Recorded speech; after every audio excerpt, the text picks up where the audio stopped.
Yes, hello. Hi, my name is Mary Balikungeri. I'm the director and the founder of the Rwanda Women's Network.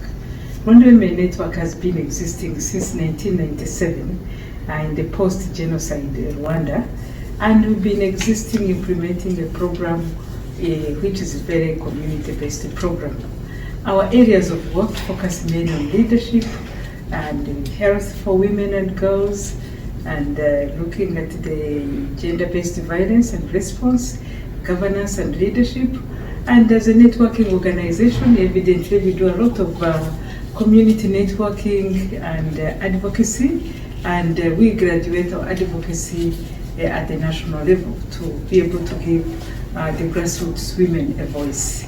The work we've been doing with the NPA and other like-minded development partners has been very much focused on the time pre-COVID and the post-COVID. And in the pre-COVID, definitely the issues of gender-based violence were very rampant, and COVID only made it worse.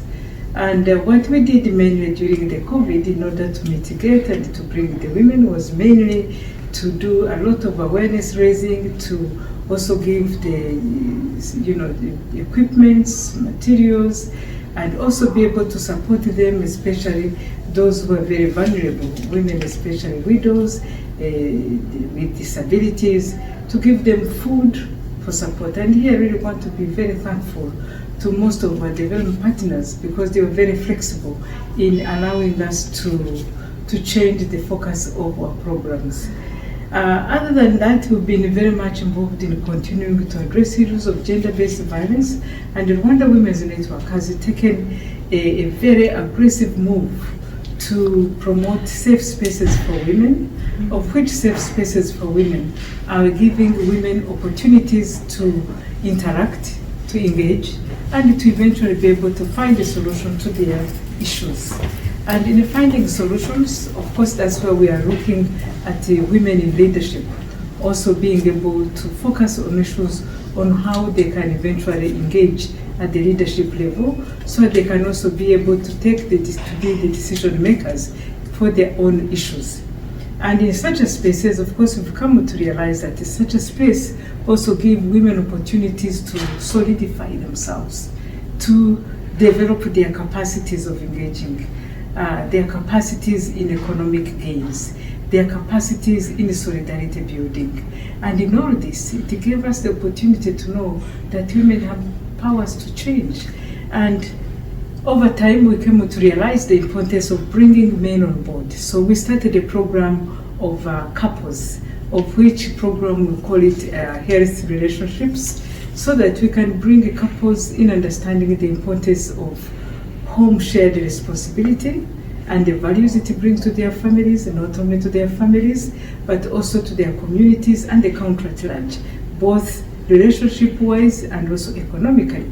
And in that, we've come to realize that communities are beginning to see the value of relationship building right from the family level to community level.